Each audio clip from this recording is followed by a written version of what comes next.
Hello everyone and welcome in my new video. So in this video we are going to discuss a new chapter of polity, which is Supreme Court, a very interesting topic in our Indian polity. So आज की video में हम supreme court पढ़ने वाले हैं जो कि हमारे इंडियन पॉलिटी से है. So the first thing, what is supreme court? क्या आपने कभी सोचा है सुप्रीम कोर्ट होता क्या है? आंसर है, Supreme Court of India is the apex judicial body under the Constitution. We all know that there is judiciary in our country.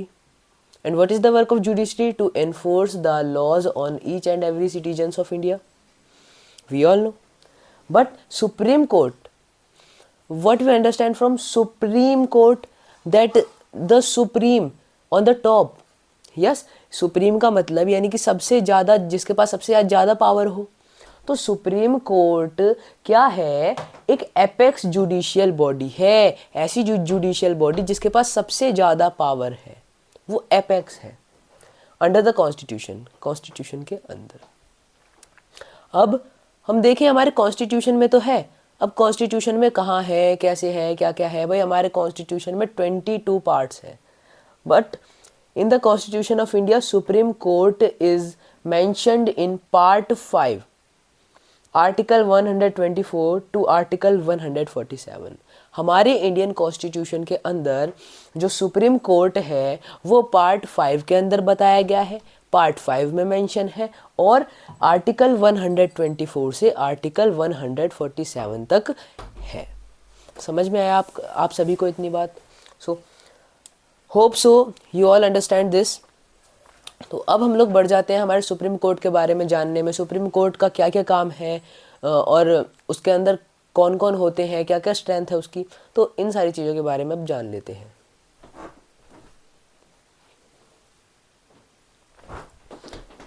Now let us see article 124.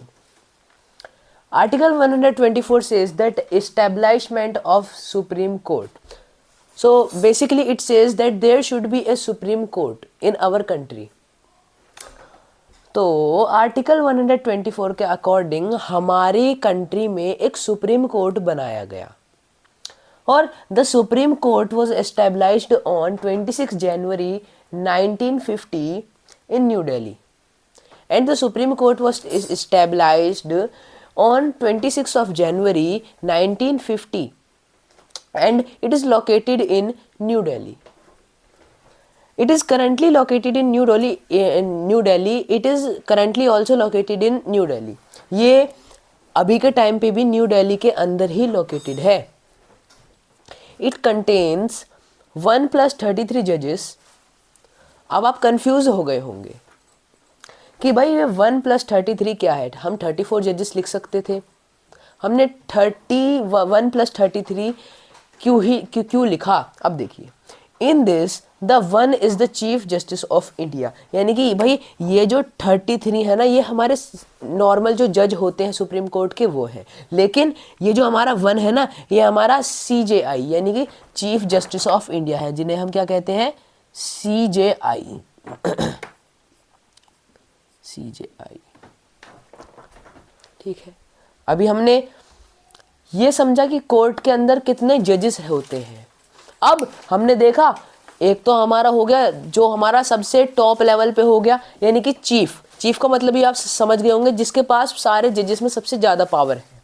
अब भाई 33 जजेस तो हमारे नॉर्मल हो गए, हम सभी को पता है. अब भाई चीफ जस्टिस के बारे में क्या खास है, अब इसके बारे में जानते हैं. Now let us see that every judge of Supreme Court can give service till he or she will become 65 years old. यानी कि कहने का क्या मतलब है, सुप्रीम कोर्ट का हर एक जज वो अपनी सर्विस दे सकता है जब तक वो 65 ईयर्स ओल्ड तक होगा. यानी कि कहने का मतलब है 65 ईयर्स तक ही एक सुप्रीम कोर्ट का जज सर्विस दे पाता है. अब देखें, who is CJI. Who is CJI? यानी कि Who is Chief Justice of India. So the answer is the Chief Justice of India. The CJI is the highest ranking officer in the Indian judiciary. It means that Supreme Court is the Indian judiciary. And the highest ranking officer in it, यानी कि the highest ranking judge is called the CJI, Chief Justice of India. Who can become CJI? कौन कौन हमारा chief justice of India बन सकता है? The senior most जज in the supreme court can become CJI, यानी कि जो हमारा राष्ट्रपति है उसने उन्होंने बताया है, बोला है कि जो सबसे ज़्यादा सीनियर मोस्ट जज होगा पूरे सुप्रीम कोर्ट में वो हमारा क्या बन जाएगा? चीफ जस्टिस ऑफ इंडिया बन जाएगा। सिंपल बात। देखें, द करंट CJI, जो हमारे करंट के CJI हैं वो कौन है? जस्टिस संजीव खन्ना, ठीक है, जो हमारे करंट CJI हैं। अब देखिए भाई, जो CJI होते हैं उनके साथ क्या होता है? बार बार बदलने का झंझट आता है। क्यों आता है? क्योंकि as we know that the senior most judge will become the CJI. Yes or no? Yes. Okay. So the senior most judge, जैसे कि आप मान के चलिए 65 इयर्स तक दे सकता है सर्विस, और अगर कोई जज 65 इयर्स का होने वाला है, अब क्या होगा? अब उसे चेंज करना पड़ेगा। तो चीफ जस्टिस ऑफ इंडिया के साथ यही प्रॉब्लम होती है हर टाइम। जैसा कि हम जस्टिस संजीव खन्ना को देख लें, ये हमारे 11 नवंबर 2024 को अपॉइंट हुए थे। क्या हुए थे? अपॉइंट हुए थे। अपॉइंट हुए थे 11 नवंबर 2024 को, और अब भाई ये रिटायर होने वाले हैं। आप क्या सोच रहे हो, रिटायर कब होंगे? ये 2-4 साल बाद। इनके रिटायर का अब इनका टेन्योर क्या हो गया, यानी कि ये अब जो इनकी रिटायर डेट है वो हो गई हमारी 13 मई 2025। तो देखिए 11 नवंबर और 13 मई, ज़्यादा टाइम है? नहीं, थोड़ा सा तो टाइम है। करीबन यही कुछ नवंबर दिसंबर, जनवरी, फरवरी, मार्च, अप्रैल, मई, यही कुछ हमारे 7 महीने तक ही हमारे चीफ जस्टिस रह पाए। और हम देखें, ये जो हमारे चीफ जस्टिस ऑफ इंडिया है करंट के, वो हमारे इसी वजह से 51st CJI है। किसके? इंडिया के, चीफ जस्टिस ऑफ इंडिया। समझ में आया? ठीक है। अब बढ़ जाते हैं हमारे अगले आर्टिकल, या फिर जो हमारा अगला एक्सप्लेनेशन होगा उसकी तरफ। So let's see article 124 what says, what article 125 सेज। आर्टिकल 125 कहता है सैलरीज ऑफ जजेस ऑफ सुप्रीम कोर्ट, यानी कि सुप्रीम कोर्ट के जजेस की जो सैलरी होगी वो आर्टिकल हमारा 125 के तहत बताई गई है। तो हम देखें हमारे chief justice of India, the salary of chief justice of India and the salary of other जजेस। So chief justice of India की सैलरी कितनी होती है? 2,80,000 and the salary of other जजेस आर ₹2,50,000। ओके, तो आर्टिकल 125 हमारा सिंपल बात कहता है सुप्रीम कोर्ट के जजेस की सैलरी, जिसमें कि हमारा चीफ जस्टिस ऑफ इंडिया की क्या सैलरी है? ₹2,80,000 एंड अदर जजेस की कितनी सैलरी है? 2,50,000। अब हम लोग बढ़ जाते हैं आर्टिकल 126 जो हमारा इंपॉर्टेंट अगला आर्टिकल आने वाला है उसकी तरफ।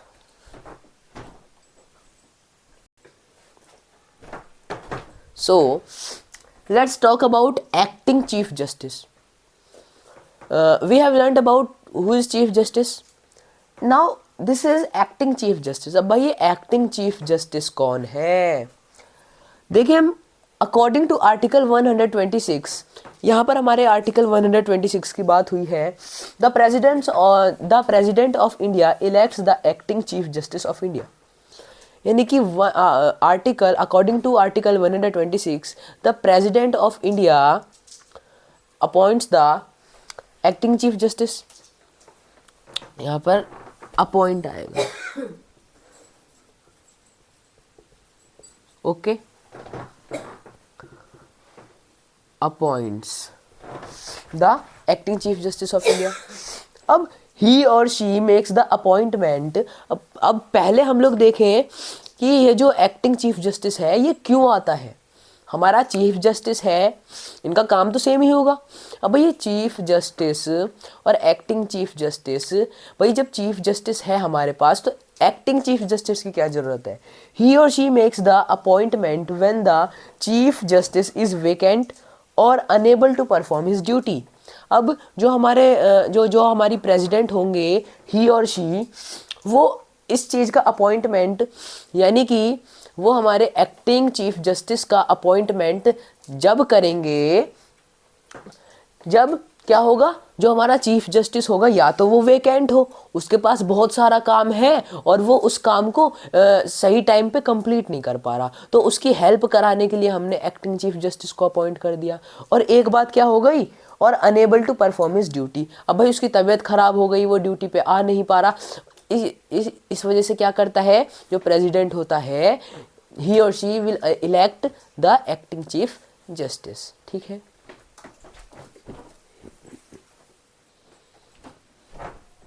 now let's see ad hoc judge. What is ad hoc judge? Article 127. According to Article 127, the Chief Justice of India can appoint an ad hoc judge.